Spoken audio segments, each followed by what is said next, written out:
আমরা আলোচনা করব অ্যাডভার্টাইজিং স্টেপস নিয়ে।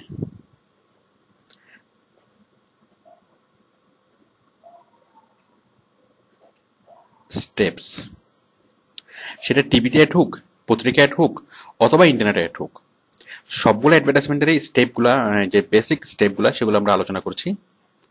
মানে কিভাবে অ্যাডভার্টাইজমেন্টের পরে কোম্পানি সেলসে যায়, অথবা কিভাবে কোম্পানির বেনিফিট হয়, অথবা অ্যাডভার্টাইজমেন্টের পরের স্টেপগুলো কি। কারণ অ্যাডভার্টাইজমেন্ট আসলে একটা সিস্টেম, মানে কয়েকটা স্টেপ মিলে একটা সিস্টেম। আমরা সেই স্টেপগুলো এখন আলোচনা করব।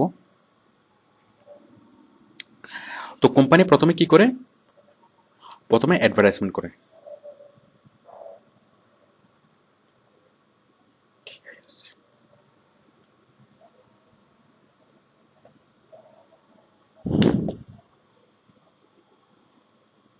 হ্যাঁ, কোম্পানি প্রথমে অ্যাডভার্টাইজমেন্ট করে। অ্যাডভার্টাইজমেন্টের পরে কোম্পানি লিডস জেনারেট করে।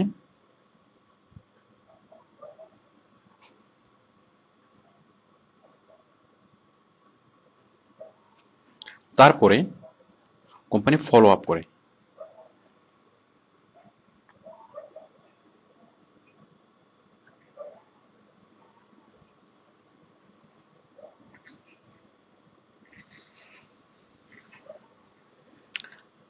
তারপরে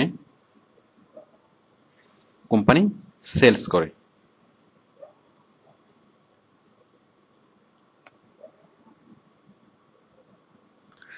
তারপরে কোম্পানি সার্ভিস দেয়।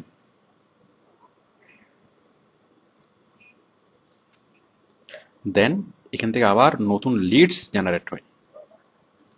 আমি স্টেপটা বুঝিয়ে বলছি। এটা হচ্ছে বেসিক স্টেপস অফ মানে অ্যাডভার্টাইজিং স্টেপস। প্রথমে কোম্পানি টিভিতে অ্যাড দিক, পেপারে অ্যাড দিক, অথবা ইন্টারনেটে অ্যাড দিক, মানে কোম্পানি অ্যাডভার্টাইজমেন্ট করবে। তারপর এই অ্যাডভার্টাইজমেন্টের ফলে কিছু লিডস জেনারেট হবে, মানে কিছু আগ্রহী ওই প্রোডাক্ট সম্পর্কে অনেক জানার জন্য কিছু মানুষ আসবে, অথবা কিছু মানুষ কোম্পানিতে ফোন করবে, অথবা ওয়েবসাইট ব্রাউজ করবে, মানে আগ্রহ নিয়ে যে নতুন একটা প্রোডাক্টের কথা কোম্পানি বললো। সাপোজ এমন একটা মোবাইল কোম্পানি বের করলো যে মোবাইলটা একবার চার্জ দিলে হয়তো 1 সপ্তাহ চলে। তাহলে স্বাভাবিকভাবেই যারা মোবাইলের চার্জ নিয়ে যারা বিরক্ত, তো তারা কৌতূহলী হবে, তারা আগ্রহী হবে। তাহলে যারা আগ্রহী হবে ওই ওই ওই প্রোডাক্টের প্রতি, সেগুলো হচ্ছে লিডস।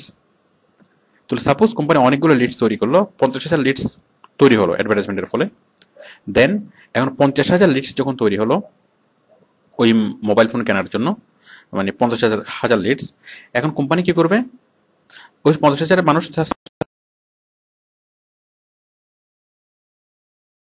এখন যে লিডস গুলো তৈরি হচ্ছে সেগুলোকে নিয়মিত তারা নক করবে, মানে তাকে একটু টাচ দেওয়া।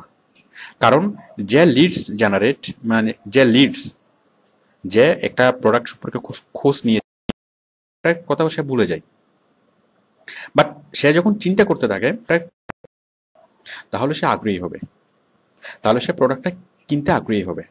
তো 50,000 লিডসকে যদি আমরা ফলো আপ করি, এখান থেকে 50,000 মানুষ থেকে অন্তত কয়েক হাজার মানুষ, ধরুন 5,000 মানুষ জিনিসটা কিনবে, যেটা কোম্পানির আলটিমেট গোল, আলটিমেট চাইলে যেটা আমার কাজ শেষ, আমি তো টাকা পেয়ে গেলাম। তো যারা, যেসব কোম্পানি এটা মনে করে লং রানে যেসব কোম্পানি যেসব প্রোডাক্ট তারা সেল করবে এবং যারা বাই করবে তাদেরকে বিক্রয় উত্তর সেবা দিতে হবে। মানে ওই প্রোডাক্টটা ইউজ করতে যদি তাদের কোনো প্রবলেম হয়, সেটা সার্ভিসিং করে দিতে হবে। তাহলে কোম্পানিকে, মানে কাস্টমারদেরকে সার্ভিস এনশিওর করার জন্য।